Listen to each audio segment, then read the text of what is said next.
Entrada 1, 2, 3, smile. Ramadan Day 19 na tayo kahapon at ito yung ganap. Hindi ko na upload dahil sobrang antok at sobrang pagod. Hindi pa nakarating yung mga pinabili ko na kakailanganin ko ay gagawa muna tayo ng sugar syrup dahil naubusan ako para naman to sa gima. 2 cup ng sugar, 2 cup ng tubig. Pakuluan muna natin ng high heat at ilagay natin sa medium-low heat pagka kumulo na at naglagay tayo ng mga 1 tablespoon ng lemon juice at naglagay tayo ng mga isang patak din ng rose water at itong saffron. Itong rose water at saffron optional naman yan, parang ikaw. Pinakuluan ko lang yan ng 20 to 25 minutes. Next naman, nagluto tayo ng ground beef dyan para sa ating meat sambusa at nagpakulo na tayo ng itlog. Nung nag-cool down na yung ating sugar syrup, nilagay ko na sa lagayan at ganito na yung kanyang consistency. Hindi masyadong watery, hindi masyadong thick. Itong ganap na to, yung dalaga naming alaga, naglaro ng party-partihan. Itong ground beef na to para sa sambusa, nilagyan ko lang yan ng mixed spices, asin at paminta. Ang kanilang main course ay Chinese beef. Sinunod kong inasikaso to dahil mag-marinate pa tayo nabili nito. Yan na ganyan na, puro laman.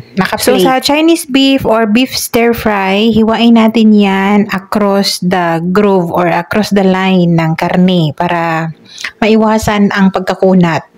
Hiwain natin ng super nipis. Siguro mga less than a kilo yan na karne. Naglagay ako ng 2 tablespoon ng light soy sauce, 2 tablespoon ng regular soy sauce, konting sesame oil, paminta, paprika, at 1/4 cup ng cornstarch. At naglagay ako ng 1 teaspoon ng baking soda. Cornstarch ang gagamitin nyo dyan, hindi flour. Yung baking soda naman dyan nakatulong para mas malambot yung ating karne. Kung wala naman kayong light soy sauce, pwede kayong mag-add ng oyster sauce or regular soy sauce na lang lahat. Pwede kayong maglagay ng liquid seasoning dito. I-massage natin mabuti yan and marinate for a while. Next naman, dito naman tayo sa chicken breast. Hiniwa ko lang yan ng pa-strips. Wait, 1, 2, 3, smile muna tayo. 3 recipe yung gagamitan natin ng chicken. Una ay para sa Santa Fe salad. So, kumuha ako ng konti. Konti lang yung Santa Fe salad natin dahil para lang yan sa mga girls na bisita. I-marinate muna natin yan sa teriyaki sauce at paminta powder. Inuuna ko muna kasing gawin yung mga kailangan i-marinate para dire-diretso na tayo. Dahil ito, magkunik-kunik lang lahat yung mga recipe. O, diba? Sa mga nalito dyan, pasensya na po. Yung remain chicken ay para sa chicken fettuccine at corn soup. Balik tayo dito sa ating meat sambusa. Ito yung galaw ko by sequence everyday. Yung beef na yan, hinati ko para sa mga susunod na araw, hindi na tayo magluto. Marami kasi yan para haluan natin ng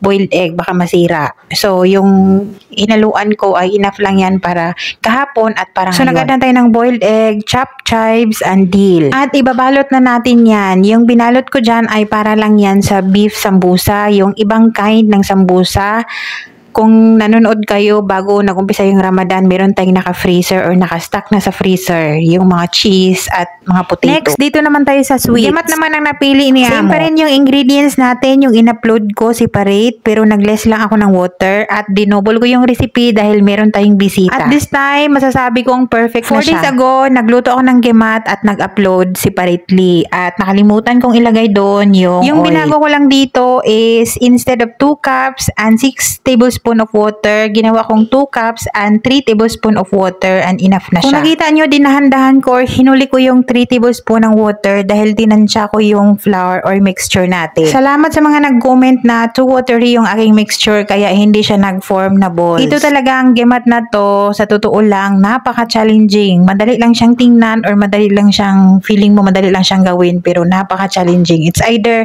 hindi siya crispy or hindi siya bibilog. Pero yung secret dyan, huwag nyong i-skip yung cornstarch or corn flour na meron sa recipe. Ilalagay ko pa rin yan sa screen. Kailangan imimix nating mabuti yan at iparest natin yan at least 1 hour. Pwede nyong gamitan ng hand mixer, electric mixer, or kung nakita nyo sa akin dyan, kinamay ko pero naka-gloves ako para makapako or matansya ko talaga yung mixture na tama na ba talaga siya or watery ba talaga. Kung masyadong watery yung nagawa nyo, pwede kayong mag-add ng more flour. 4 days ago, gumawa nga ako ng gimat at kami lang dito sa bahay with mga amo. At ngayon, super na stress ako ng bongga or kabado 20 ako dahil nga, meron pang bisita, partida yan, hindi pa nabilog nung nakaraang gawa ko. Pero kasi yung lasa nun, super perfect na para sa mga amo. Crispy naman siya. Yun nga lang, hindi bilog. Kaya sabi niya, pwede ba akong makagawa ng gimat kahapon?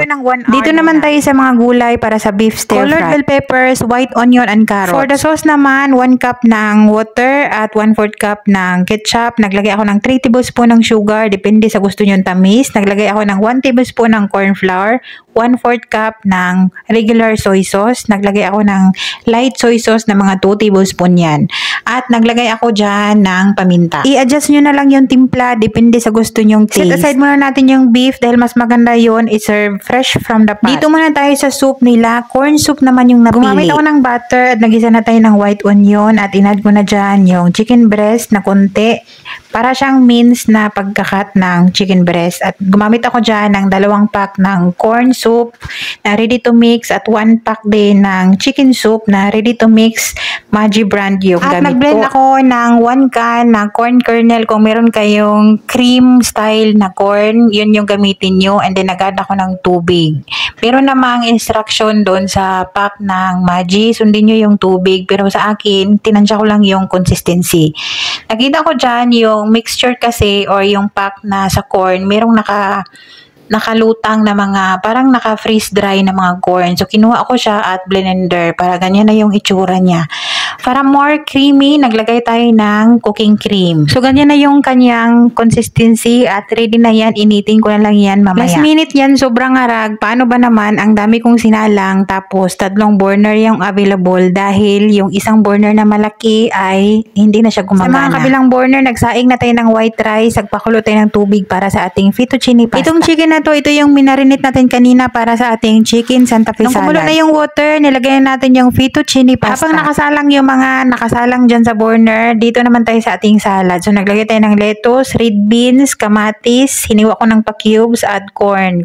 Dito, alas 5 na yan ng hapon. Kailangan ko na sanang isalang yung ating gimat. Kaso marami pa talaga akong gagawin. Kailangan ko pang matapos yung salad para tuloy-tuloy na tayo at iserve na lang ito mamaya. For the dressing ng salad, lemon, olive oil, asin, paminta, parmesan cheese, honey, naglagay tayo ng garlic, coriander powder, naglagay tayo ng cumin. At naglagay pala ako dyan ng peanut butter. Inasikaso ko kanina yung salad at yung dressing. Nagpainit na tayo ng mantika para sa ating gimat. Ito na yung itsura niya. Kailangan nakaano na talaga siya, bubbly na talaga at nakaalasa ng mabuti. Bago natin iprito yan or hulmahin or i-molds, kung anong pang moldin nyo dyan, ay kailangan natin i-mix yan para matanggal yung mga air. Sa pag-moldi, gumamit ako dyan ng 1/2 tablespoon ng measuring spoon. Pwede kang gumamit ng kutsarita. Nung nakaraang araw, ginamit ko rin yung tablespoon na yan. Gumamit din ako ng kutsarita pero hindi nga siya napurma kasi nga sobrang watery. Habang nilalagay natin yung mga bilog, bahinaan muna natin yung apoy pero hindi naman masyadong mahinang-mahina dahil mag-conflict din yan sa ating pabilog dyan. So, habang naglagay ako, ay si Bel naman ay naghahalo para hindi siya masunog. Kailangan haluin natin ng mabuti para mapantay yung kulay. Habang nagluluto ako ng gimat, si Bel naman dyan ay gumawa ng Arabic coffee. Magkasabay talaga yan ma-prepare dahil magkasabay yan isi-serve. At ito yung mga time na sobrang ngarag na ako, nanginginig na ako dyan sa pagmamadali dahil yung mga oras na yan, kailangan naka-ready na yung mga pagkain dahil pagka tutunog na yung prayer call or mag-break na sila ng fasting, yun na yung hudyat, nakakain na sila or iinom na sila ng coffee, kakain na sila ng itong gimat or mga tamar and isa-serve na yung mga pagkain. And partida, hindi pa ako nakaluto dyan ng chicken fettuccine at yung ating beef stir fry. Pero nakamarinate naman at ready na ang lahat. Ito nga, hindi ko na mahintay pagtapos ng gimat. So sa kabilang pot, nagpainit na ako ng kawali dyan or lutuan. Nagisa tayo ng sibuyas. Hindi pala sibuyas, bawang pala yun. Tapos nilagay ko na yung chicken. Then naglagay tayo ng parmesan cheese, cooking cream, naglagay tayo ng broth cubes at paminta. Yun yung pangpalasa. Yan yung ating sauce ng ating chicken fettuccine. Hindi ko muna yan hinalo yung pasta doon dahil mag-absorb yun agad. Pangit na yun pagka isi-serve.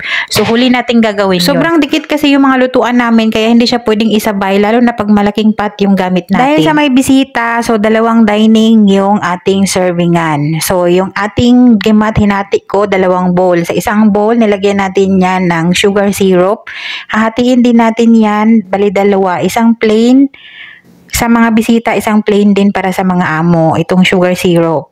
So, yung kabilang bowl naman, lagyan natin yan ng Nutella. So, hatiin din natin yan mamaya pagka na-mix natin yung Nutella. Ito na lang gimat yung hinintay ni Belle para ma-serve na yung Arabic coffee dahil hinintay niya to para masabay. So, dalawang Nutella, dalawang plain na sugar syrup lang ang ilagay. Sa sugar syrup naman, naglagay tayo dyan ng sesame seeds. Pwede kayong maglagay ng pistachio na crush. Depende sa gusto ng mga amo. Sa mga oras na yan, tumunog na yung prayer call ng mga simbahan. So, dapat prito na ng sambusa yung aatupagin ko. And hindi pa ako nakaluto ng beef stir fry. Kaya natakot ako. Akala ko talaga magagahol. Pero in fairness sa mga amo ko, naghintay man talaga sila sa sala. Natawa nga ako sa kwento ni Belle. Siguro naintindihan nila na dapat unahin yung pag-serve doon sa bisita dahil sa labas yun ng bahay, merong cave na tinatawag yung room kung saan tatanggapin yung mga bisita. Wala naman siyang instruction pero sabi ko kay Belle, lahat ng mga nauna kong niluto already na, yun yung ihahatid niya doon. Inasikaso ko agad itong beef. So una ay naglagay tayo ng mantika. Dapat mainit na mainit pag mag-stir fry pero yung burner ko dyan ay sobrang hina dahil maliliit. Meron akong large na burner dyan pero hindi na talaga siya gumana. At yun nga ang struggle ko dahil pagka mag-stir fry dapat high heat ka talaga. So sobrang lamig, nakita nyo naman. Hindi enough yung aking kawali or yung init kaya hinati ko muna yung beef. So dalawang lutuan yung nilagyan ko or nilutuan ko dyan sa beef. Una ay in-stir fry muna natin yung carrots. Sinunod ko yung mga gulay na iba. And then kinuha ko, sinet aside, tapos yung beef na yung sinunod. So dalawang lutuan natin para double at matapos tayo ng early para hindi na tayo super late. Sa oven pala dyan, nag-init ako ng mini pizza. Meron naman tayong naka-stock sa freezer bago nag-umpisa yung Ramadan. So, isi-serve din natin yung mini pizza. Sa mga oras na yan, sobrang taranta na ako. Yung mga serving dish, diniscuss ko na kay Belle kung ano yung dapat na ilalagay. Akala ko din, any moment pupunta na yung amo kong babae sa kusina at magtatanong kung nasaan na yung pagkain. Kung sa ibang bahay to, naninigaw na yung mga amo, bakit hindi pa naka-ready yung pagkain? Dahil most of Ramadan days, ganyan talaga yung mga ugali nila. Lalo na pag hindi talaga maganda yung ugali na meron yung mga amo nyo, naninigaw, kung hindi perfect yung pagkain, hindi pa ready, hindi pa on time, ganon. Luckily, hindi ganyan yung mga amo ko dahil pag ganyan na sinisigawan ako na hindi pa ako ready or hindi pa talaga nakaprepare yung pagkain, lalo talaga akong matataranta. So yung beef, after na stir fry yung beef at yung gulay, inad na natin yung ating sauce. Ano ba? Yung ating soup, ready na yan to serve. Dalawa yung ating soup dahil dalawa yung serving na dining. So, ito yung ating mini pizza para lang yan sa mga ladies na bisita. Hindi sila nagpa-serve yung mga amo. At ito na yung ating beef stir fry. Nakaraos naman siya ng maayos. Yung beef stir fry, dalawang serving. Yung rice, dalawang serving. Yung sambusa din, dalawang serving. Hiningal din si Belle sa kakahatid ng mga pagkain doon sa bisita at para sa mga amo. Pero hinuli yung mga amo naman. Na-surprise nga ako sa kwento ni Belle dahil sabi niya nung dumating siya doon sa dining, yung mga amo sa salon or sa sala, nakaupo lang na sobrang tahimik. Nonchalant sila talaga kahapon. Akala ko talaga magngangawa or magreklamo sila kung saan na yung pagkain. Yung ating pasta nilagay ko na sa sauce at hinahayaan ko munang kumulo para ma-absorb ng ating pasta yung sauce. At ito namang salad, nilagyan ko na ng toppings, yung chicken at yung fried bread na tortilla bread. Pero pwede kang gumamit doon ng Arabic bread. And that's the end of our ngarag serye kahapon for Ramadan 19. At while na kumain yung mga amo pati yung mga bisita, ito yung kalat na kailangan natin ligpitin dahil mas maraming kalat pa niyan pagkatapos silang kumain.